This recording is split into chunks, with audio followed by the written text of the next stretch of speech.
नमो नमः। आज मैं लघु सिद्धांत कौमुदी ग्रंथ को प्रारंभ कर रहा हूँ। यह पाठ शास्त्री प्रथम वर्ष के उन छात्रों के लिए उपयोगी है जिन्होंने व्याकरण से इतर अन्य विषयों को प्रतिष्ठा विषय के रूप में स्वीकार किया है तथा उपशास्त्री के छात्रों के लिए भी उपयोगी है। तो यह लघु सिद्धांत कौमुदी ग्रंथ आचार्य वरदराज ने बनाया है, आचार्य वरदराज ने लिखा है। आचार्य वरदराज भट्टोजी दीक्षित के शिष्य हैं। भट्टोजी दीक्षित वह हैं जिन्होंने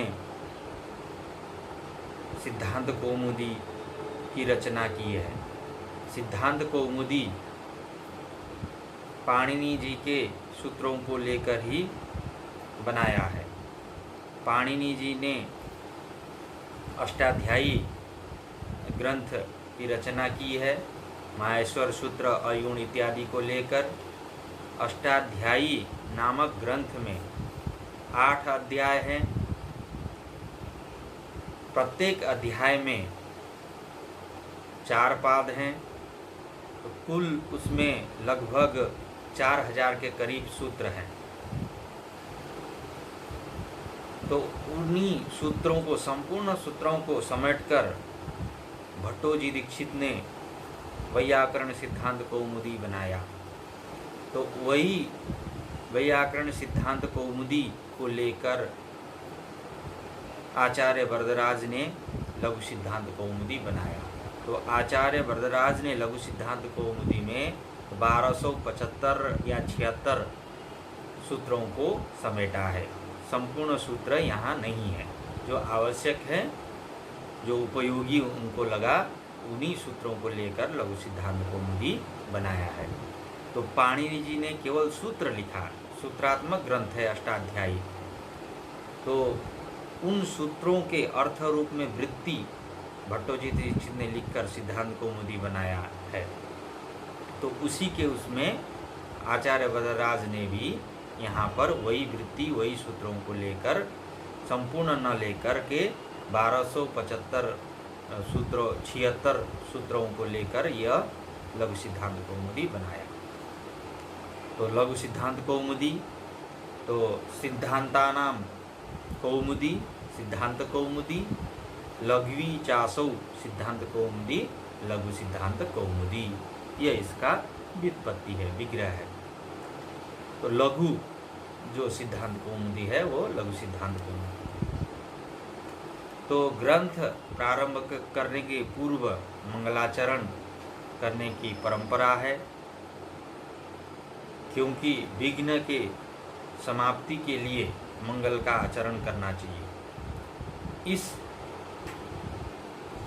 परंपरा का अनुसरण करते हुए आचार्य वरदराज ने भी इस लघु सिद्धांत कौमुदी में मंगलाचरण किया है। तो मंगलाचरण यहाँ है, नत्वा सरस्वतीं देवीं शुद्धां गुण्यां करोम्यहं पाणिनीय प्रवेशाय लघु सिद्धांत कौमुदीं।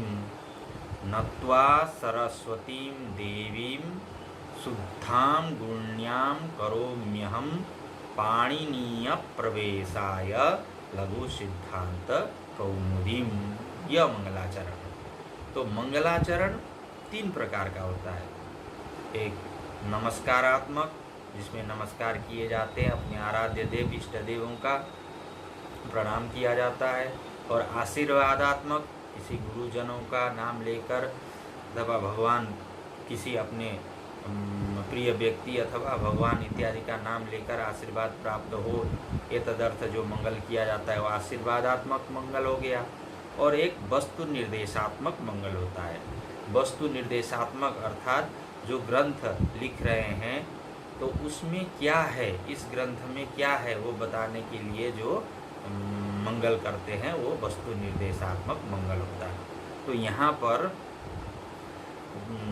नमस्कारात्मक है और वस्तु निर्देशात्मक, दोनों मंगल है। कि नत्वा सरस्वतीम देवीम, इससे नमस्कारात्मक मंगल लिया जाएगा, और पाणिनीय प्रवेशाय लघु सिद्धांत कौमुदीम, इससे वस्तु निर्देशात्मक लिया जाएगा। अर्थात वस्तु का निर्देश हो रहा है कि लघु सिद्धांत कौमुदी किस लिए बना रहे हैं, तो पाणिनीय शास्त्र में प्रवेश के लिए, बालकों के प्रवेश के लिए लघु सिद्धांत कौमुदी बना रहे हैं, यह प्रतीत होता है। तो इसके अर्थ को देखते हैं। तो अर्थ करने के पूर्व अन्वय करना जरूरी है। अन्वय जब हम करेंगे तभी अर्थ का भी बोध होगा। श्लोक में, पद्य में जैसे छंद के अनुसार शब्दों को आगे पीछे रख दिया जाता है, तो उसको क्रमबद्ध तरीके से करने को अन्वय बोलते हैं। तो अन्वय करने पर सूत्र का, श्लोक के, पद्य के अर्थ का बोध हो जाएगा। तो यहाँ शुद्धाम गुण्याम सरस्वतीम देवीम नत्वा पाणिनीय प्रवेशाय लघु सिद्धांत कौमुदीम करोमि, यह है। तो अहम भी है, अहम पूर्व में आएगा। अहम शुद्धाम गुण्याम सरस्वतीम देवीम नत्वा पाणिनीय प्रवेशाय लघु सिद्धांत कौमुदीम करोमि, यह अन्वय हो गया। अहम अर्थात मैं, अहम का अर्थ होता है मैं। तो ये ग्रंथकर्ता कौन है? वरदराज आचार्य। न कि यहाँ पर अहम कह के मैं बोलूँगा। तो यहाँ अहम से यह अर्थ लेना है, आचार्य वरदराज वो बोल रहे हैं। तो अहम, मैं वरदराज आचार्य। शुद्धाम गुण्याम सरस्वतीम देवीम, शुद्धाम शुद्ध स्वरूप वाली, शुद्ध स्वरूप वाली, गुण्याम प्रशस्त गुण वाली, प्रशस्त गुण वाली, सरस्वतीम देवीम सरस्वती देवी को, सरस्वती देवी को अर्थात वाग देवी को, विद्या देने वाली सरस्वती देवी को नत्वा नमस्कार करके, नत्वा नमस्कार करके, पाणिनीय प्रवेशाय, पाणिनीय शास्त्र में, पाणिनी के द्वारा बनाए गए व्याकरण शास्त्र में प्रवेशाय, प्रवेश कराने के लिए। किसको प्रवेश कराने के लिए? बालकों को। पाणिनिना प्रोक्तम पाणिनीयम, पाणिनि के द्वारा जो बताए गए शास्त्र है वो क्या, कौन सा शास्त्र है? व्याकरण शास्त्र। उसमें बालकों को सुगमता से बोध हो, एतदर्थ लघु सिद्धांत कौमुदीम, लघु सिद्धांत कौमुदी नामक इस ग्रंथ को करोमि, बनाता हूँ। तो अहम करोमि, मैं बनाता हूँ। अहम यहाँ करता है, क्रिया क्या है? करोमि। अहम करोमि, मैं बनाता हूँ। तो क्या बनाता हूँ? लघु सिद्धांत कौमुदी, लघु सिद्धांत कौमुदी को बनाता हूँ, अर्थात लघु सिद्धांत कौमुदी नाम के ग्रंथ को बनाता हूँ। क्यों? किसके लिए? तो पाणिनीय प्रवेशाय, पाणिनीय शास्त्र में, पाणिनि के द्वारा बताए गए व्याकरण शास्त्र में बालकों के प्रवेश के लिए, अर्थात पाणिनीय व्याकरण का बोध हो बालकों को, एतदर्थ लघु सिद्धांत कौमुदीम करोमि, ये हो जाएगा। तो क्या करके? तो नत्वा नमस्कार करके। किसको? सरस्वतीम देवी, सरस्वती देवी को। तो कैसे सरस्वती देवी? शुद्धाम गुण्याम, शुद्ध स्वरूप वाली, प्रशस्त गुण वाली सरस्वती देवी को। तो इस प्रकार से यह अन्वय होगा। नत्वा अहम शुद्धाम गुण्याम सरस्वतीम देवीम नत्वा पाणिनीय प्रवेशाय लघु सिद्धांत कौमुदीम करोमि, यह अन्वय हो गया और इसका अर्थ हो गया। तो अब हम चलते हैं ग्रंथ की ओर। तो पहला प्रकरण है संज्ञा प्रकरण। इसमें संज्ञा के विषय में बताए गए हैं कि जैसे इत संज्ञा, लोप संज्ञा, संगीता संज्ञा, ह्रस्व दीर्घ प्लुत संज्ञा, अनुनासिक संज्ञा इत्यादि संज्ञाओं के विषय में इसमें बताए गए हैं, इसलिए इस प्रकरण का नाम है संज्ञा प्रकरण। तो सबसे पहले यहाँ अब है माहेश्वर सूत्र। माहेश्वर सूत्र अर्थात महेश्वर के द्वारा, भगवान शंकर जी के द्वारा यह प्राप्त सूत्र है। पाणिनि जी को भगवान साक्षात भगवान शंकर जी के द्वारा यह प्राप्त है। तो ये माहेश्वर सूत्र है। इसके विषय में किंवदंती भी है, एक श्लोक भी प्रसिद्ध है। नृत्तावसाने नतराजराजो ननाडढक्कां नवपंचवारम् उद्धर्तु कामासनकादि सिद्धा नेतद विमर्शे शिवसूत्रजालम। ये श्लोक भी है। तो ये शंकर जी के द्वारा प्राप्त है। ये 14 सूत्र अयुण इत्यादि, तो इस सूत्र का अध्ययन करते हैं। तो यह है पहला सूत्र है अ ई उण, दूसरा है रिल रिक, तीसरा है ए उंग, चौथा है ऐ औच, पांचवा है ह य व रट, छठवां है लण, सातवां है य म ङ ण नम, आठवां है झ भ य, नौवां है घ ढ धस, दसवां है ज ब ग ड़ दस, 11वां है ख फ छ ठ थ च ट तब, 12वां है क प य, और 13वां है स स सर, और 14वां है हल। तो यह 14 सूत्र है। इसको अच्छे प्रकार से याद करके एक क्रम में इसको बोलना होगा। ऐ उण रिल रिक ए उंग ऐ औ छाया वरट लण यम गण नम झवय घड़ धस जब गड़ दस ख फ छ ठ थ च ट तब कपय स स सर हल। तो यह 14 सूत्र है।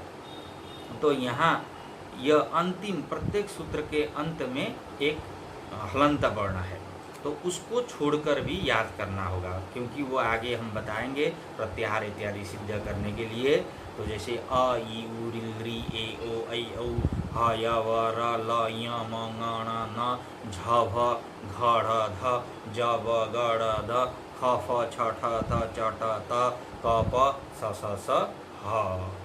तो ये अंतिम में हल वर्ण क्यों है, इसका भी अभी आएगा, इसलिए पढ़ा गया है। तो यह 14 सूत्र है पाणिनि जी के द्वारा, शंकर जी के द्वारा पाणिनि जी को प्राप्त हुए।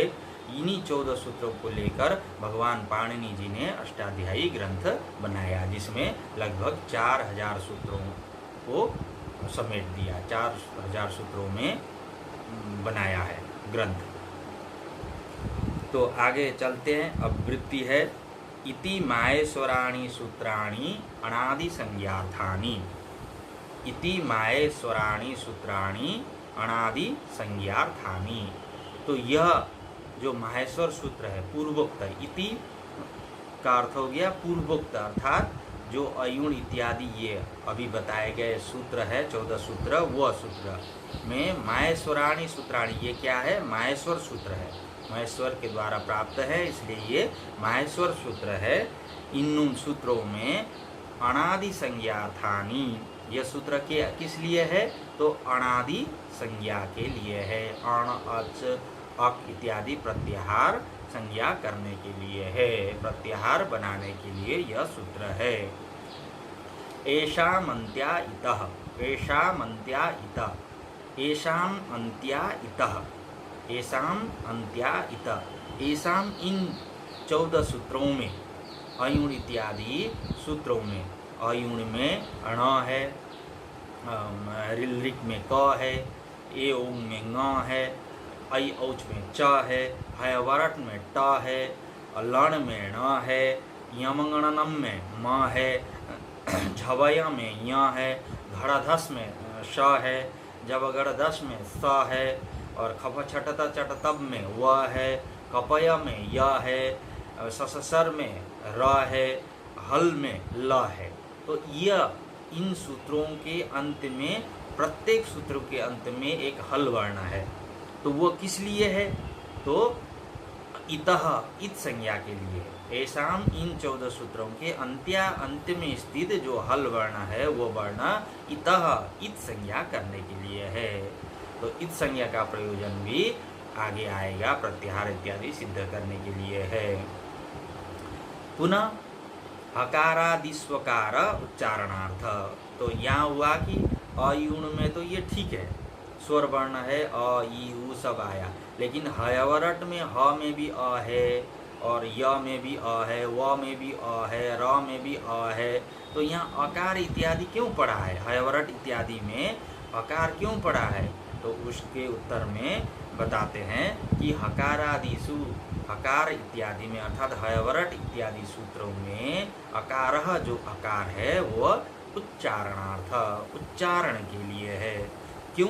क्योंकि स्वर वर्ण तो स्वतः उच्चारित होते हैं, उन वर्णों का उच्चारण स्वतः हो सकता है, लेकिन व्यंजन वर्ण स्वर के साथ ही उच्चारित होते हैं। अर्थात व्यंजन वर्ण को हम स्वतः उच्चारण करेंगे तो वो आधा अक्षर होता है। यदि हम ह कोई उच्चारण करना होगा बिना स्वर का तो ह ऐसे कहेंगे। यदि स्वर लगा के कर दिए, अ लगाए तो ह, ई लगाए तो ही, उ लगाए तो हु इत्यादि ये होगा। तो उच्चारण में सौकर्यता के लिए, सुगमता के लिए यहाँ पर अकार इत्यादि है, हयवरट इत्यादि में, हयवरट लण इत्यादि में। लेकिन लण सूत्र में जो अकार है, ल में अकार है, वह इत संज्ञा, कहा इत संज्ञा के लिए है।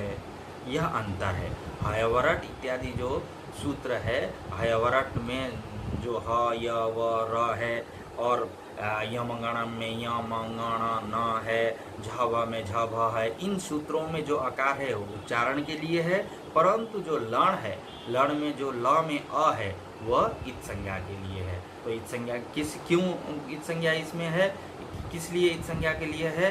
तो वो आगे अनेक आचार्यों ने इसके यहाँ पर र प्रत्यार की सिद्धि करके यहाँ र प्रत्यार सिद्ध करने के लिए अकार है ऐसा वो मानते हैं। इत संज्ञक है अकार ऐसा मानते हैं। तो लण मध्य तू इत संज्ञक, लण के सूत्र में जो अकार है वो इत संज्ञा के लिए है। यह इसका अर्थ हुआ। तो अब आगे सूत्र आया हलंत्यम। पहला सूत्र है लघु सिद्धांत कौमुदी, अष्टाध्यायी में नहीं है। अष्टाध्यायी में तो ये प्रथम अध्याय के तीसरे पाद के तीसरा सूत्र है। अष्टाध्यायी में प्रथम सूत्र है वृद्धिरादैच और अंतिम सूत्र है अ। तो वहाँ उस प्रकार से सूत्रात्मक है, तो सूत्रों के क्रम से ये जैसे पहले संज्ञा इस तरह करके संज्ञा सूत्रों को इकट्ठा देकर इस तरह करके दिया है। तो यहाँ प्रकरण के अनुसार जो जिस प्रकरण में जो सूत्र आते हैं उनके अनुसार यहाँ बताया है। तो पहला सूत्र है हलंत्यम, इसकी वृत्ति है उपदेशे अंत्यम हल इत् स्यात्। उपदेशे अंत्यम हल इत् स्यात्, उपदेशे अंत्यम हल इत् स्यात्। उपदेशे उपदेश अवस्था में, उपदेशे उपदेश अवस्था में, अंत्यम हल अंत में स्थित हल। उपदेश अवस्था में पठित जो वर्ण है उसमें अंत्य में स्थित जो हल वर्ण है वह इत स्यात् इत संज्ञक होता है, अर्थात उसकी इत संज्ञा होगी। तो ये इत संज्ञा करने वाला सूत्र है। तो उपदेश आद्योच्चारण, उपदेश क्या है? तो उपदेश आद्योच्चारणम, आद्य उच्चारणम, आद्य प्रथम उच्चारण किसके उच्चारण? तो पाणिनि, कात्यायन, पतंजलि, इन तीन मुनियों के जो प्रथम उच्चारण है वही उपदेश है। उपदेश कहीं पर ये अनुनासिक है, कहीं यह इत संज्ञा के लिए है, कहीं आकार के लिए है, उच्चारण के लिए है इत्यादि कहकर जो उन्होंने कहा वही उपदेश है। तो उपदेश के विषय में भी एक पद्य प्रसिद्ध है।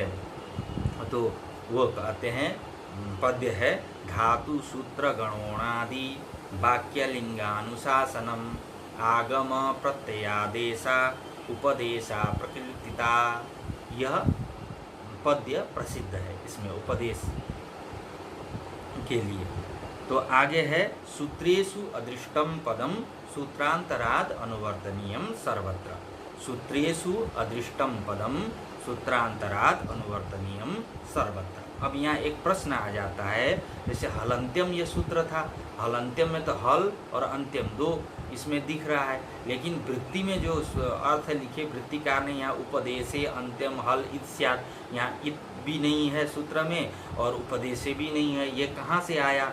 ऐसा प्रश्न होने पर तो यहाँ वृत्तिकार ने पुनः लिख दिया, यदि सूत्र तो सूत्रेषु सूत्रों में जो अदृष्ट पद है, जो सूत्र में जो दृष्ट पद नहीं है, नहीं देखे गए जो पद है, वो दूसरे सूत्र से लाना चाहिए, अर्थात उसको हम अनुवर्तन कहते हैं। दूसरे सूत्र से अनुवर्तन करना चाहिए। जैसे यहाँ उपदेशे है, तो उपदेशे जन्नाश के इत सूत्र से हलंत्यम इस सूत्र में उसकी उपदेशे की अनुवृत्ति आई है, इसलिए यह अर्थ यहाँ पर हो जाता है उपदेशे अंत्यम हल इत्स्यात्। तो अगला सूत्र है अदर्शनम लोपः। अदर्शनम लोपः, तो यह लोप संज्ञा करने वाला सूत्र है। अदर्शनम लोपः, तो अर्थ हो गया प्रसक्तस्यादर्शनम लोप संज्ञम स्यात्। प्रसक्तस्य अदर्शनम लोप संज्ञम स्यात्। प्रसक्तस्य जो पहले विद्यमान हो, जो पहले प्रसक्त हो, तो उसको अदर्शनम न होना, न देखना, वही क्या है, लोप है। तो प्रसक्तस्य पहले विद्यमान का अदर्शनम न देखना लोप संज्ञम स्यात्, लोप संज्ञा होगी, उसकी लोप संज्ञा होगी, अर्थात वो लोप संज्ञक होगा। यदि पहले विद्यमान कोई चीज़ है यहाँ पर, जैसे मैं अभी विद्यमान हूँ, मैं हट जाऊँ तो वो लोप हो गया। यदि जो पहले ही विद्यमान नहीं है तो वो लोप नहीं होगा, जो नहीं है तो नहीं है, जो है उसका हटना ही वो लोप होगा। तो ये लोप संज्ञा करने वाला सूत्र है। अगला सूत्र है तस्य लोपः। तस्य लोपः, तो यह लोप करने वाला सूत्र है। तो आगे था लोप संज्ञा करने वाला सूत्र अदर्शनम लोप, यह लोप करने वाला सूत्र, हटाने वाला सूत्र। लोप का अर्थ है हटाना। तस्य इतः लोपः स्यात्। तस्य तो लोपः स्यात्, तस्य इतः लोपः स्यात्। तस्य उस इत की, जिसकी इत संज्ञा हुई हो, अर्थात अभी यहाँ पर हलंत्यम इस सूत्र से इत संज्ञा हुई है। अन्य इत संज्ञा करने वाला सूत्र है उपदेशेन्द्रांत के इत, उससे इत संज्ञा हुई हो। अन्य भी कई सूत्र है इत संज्ञा करने वाले सूत्र। तो इत संज्ञा जिसकी होती है, वो इत संज्ञक जो वर्ण है लोप स्यात्, उसकी लोप संज्ञा होती है। तो जो इत संज्ञक वर्ण है वो लोप होता है, यह अर्थ है। अणादयो अणाद्यर्था, जैसे अयुण इत्यादि में अण आदि है, और वो किस लिए है, अणादि संज्ञा करने के लिए है। तो अगला सूत्र है आदिरंतेन सहेता। आदिरंतेन सहेता, यह प्रत्याहार संज्ञा करने वाला सूत्र है। यह सूत्र प्रत्याहार का बोधक है, प्रत्याहार इससे सिद्ध होता है, इस सूत्र के अर्थ से, इस सूत्र के द्वारा। तो वृत्ति है अंत्य नेता सहित आदिर मध्यगानाम स्वस्य च संज्ञा स्यात्। आदि अंत्य नेता सहित आदिर मध्यगानाम स्वस्य च संज्ञा स्यात्। अंतेन इता सहित आदि मध्यगानाम स्वस्य च संज्ञा स्यात्। इसका अर्थ है अंतेन अंत्य, इता इत वर्ण, अंत्य में स्थित जो इत संज्ञक वर्ण है उससे सहित, इता सहित उत इत वर्ण से सहित आदि ही जो आदि वर्ण है, जो आदि वर्ण है, मध्यगानाम बीच में आने वाले वर्णों के, और स्वस्य च उसका भी, जो आदि वर्ण है उसका भी संज्ञा स्यात् बोधक होता है, अर्थात प्रत्याहार संज्ञा उसकी भी होती है। यथा अण इति अ इ उ वर्णानाम संज्ञा, जैसे अण कहने से अ इ उ इन वर्णों की संज्ञा होती है। जैसे हमने कहा अण कहा, तो अण में अंत्य में स्थित इत संज्ञक वर्ण क्या है, ण है।